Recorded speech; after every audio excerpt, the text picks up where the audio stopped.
Taman Nasional Bukit Barisan Selatan atau biasa dikenal dengan TNBBS memiliki kekayaan flora dan fauna serta kehidupan liar yang mengundang perhatian dan kekaguman berbagai pihak baik di dalam maupun di luar negeri.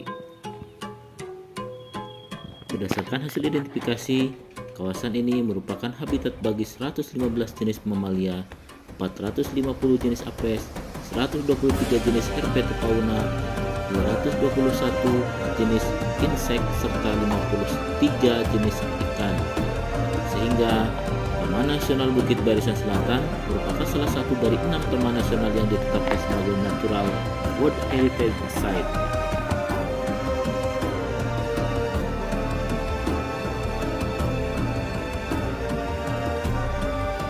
Atau jenis asing invasif atau disingkat JAI, dan dalam bahasa Inggrisnya invasive species atau invasive alien species yang disingkat dengan IAS adalah spesies pendatang di suatu wilayah yang hidup dan berkembang biak di wilayah tersebut dan menjadi ancaman bagi biodiversitas, sosial ekonomi maupun kesehatan pada tingkat ekosistem, individu maupun genetik.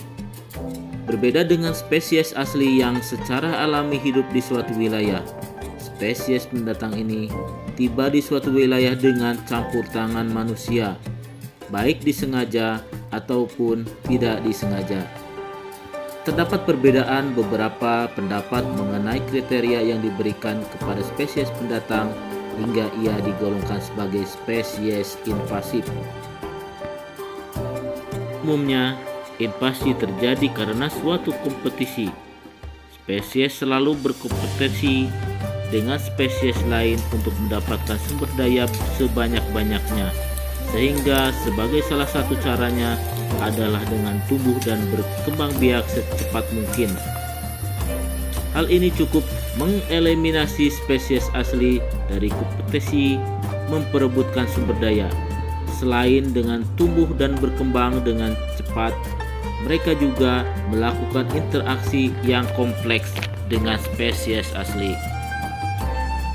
Beberapa hal yang mempengaruhi kecepatan invasi suatu spesies, di antaranya yang pertama, kemampuan bereproduksi secara aseksual maupun seksual. Yang kedua, tumbuh dengan cepat. Yang ketiga, bereproduksi dengan cepat. Yang keempat, kemampuan menyebar yang tinggi. Yang kelima, fenotip yang elastis, mampu mengubah bentuk tergantung kondisi terbaru di sekitarnya. 6. Toleransi terhadap berbagai keadaan lingkungan. 7. Hubungan dengan manusia. Dan 8. Invasi lainnya yang telah sukses dilakukan.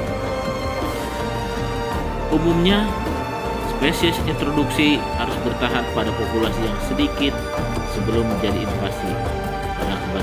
Dan populasi yang rendah akan sulit untuk spesies tersebut untuk berkembang biak dan mempertahankan dunia. Spesies introduksi dapat menjadi invasi jika mampu menyingkirkan spesies asli dan persaingan memperebutkan sumber daya seperti nutrisi, cahaya, ruang, air, dan sebagainya. Dan jika spesies tersebut berevolusi di bawah kompetisi yang sengit dengan tingkat predasi yang tinggi, maka lingkungan baru mungkin membuat spesies tersebut berkembang biak dengan sangat cepat.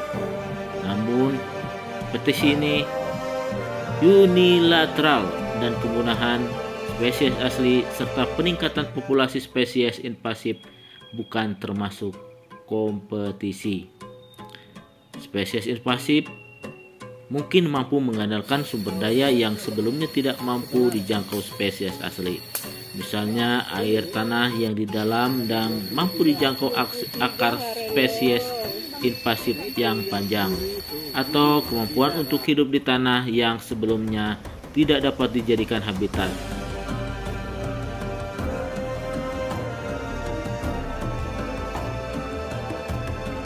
Pengelompokan jenis tumbuhan yang dikategorikan invasif berdasarkan Peraturan Menteri Lingkungan Hidup dan Kehutanan Nomor P.94 Men LHK Setjen _kum.1 _12 _2016 tentang jenis invasif.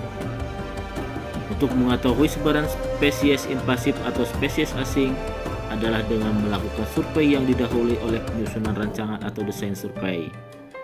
Indonesia sejak zaman prasejarah dan terutama sejak zaman kolonial sudah banyak sekali mengintroduksi jenis tumbuhan asing secara sengaja yang sebagian besar memberi manfaat. Tetapi ada juga beberapa yang kemudian merupakan menjadi gulma dan bahkan bersifat invasif yang diintroduksi tidak sengaja dan ilegal, mungkin banyak merugikan. Dan di lapangan akan ditemukan berbagai spesies tumbuhan asing invasif dalam taraf invasi yang berbeda-beda. Karena itu, Taman Nasional Bukit Barisan Selatan perlu melakukan kegiatan survei sebagai deteksi dini. Bukan hanya mensurvei ada atau tidaknya tumbuhan asing invasif, tetapi juga data-data mana diperlukan untuk analisa risiko untuk menentukan prioritas tindakan. Prioritas tindakan bisa saja berupa eradikasi, yaitu tindakan cepat dan tepat untuk memastikan spesies tumbuhan invasif itu tidak akan mereinvasi lagi.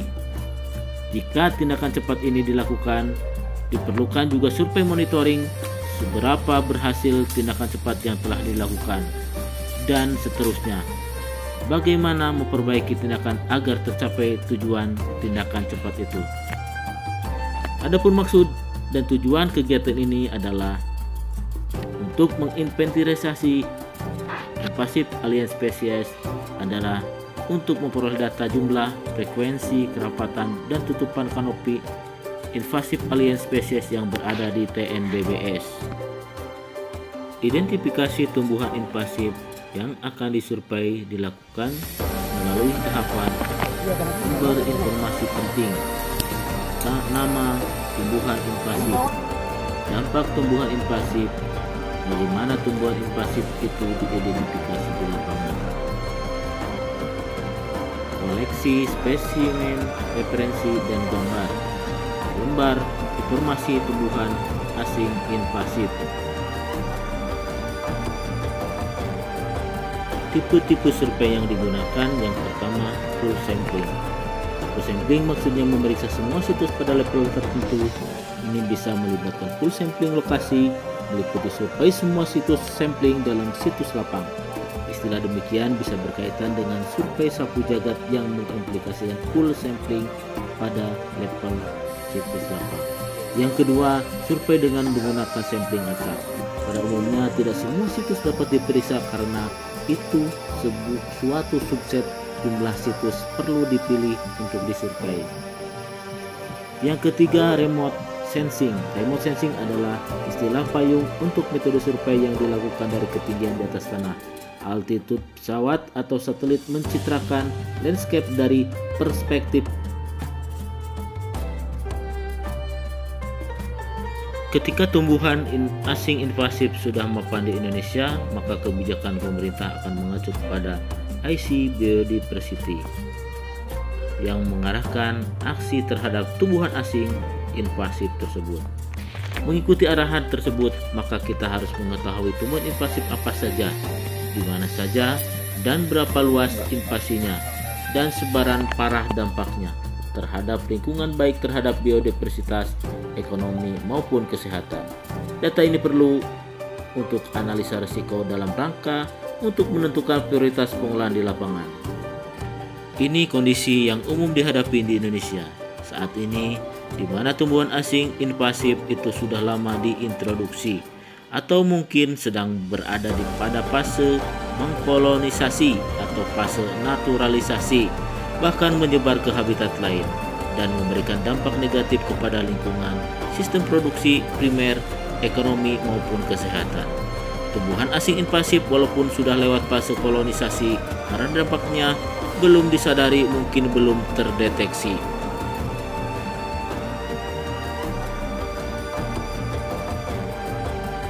Tumbuhan asing invasif menjadi tamu yang tidak diundang. Tumbuh bersama spesies tumbuhan lokal membentuk komunitas yang akan didominasi. Tumbuhan asing invasif ini menindas spesies tumbuhan lokal yang akan terdesak dengan peluang punah dan komunitas akan berganti didominasi tumbuhan asing invasif. Hal ini perlu kita ungkap. Diinventarisasi spesies tumbuhan invasif apa saja yang ada untuk dikendalikan, dikelola agar tidak merusak habitat alam.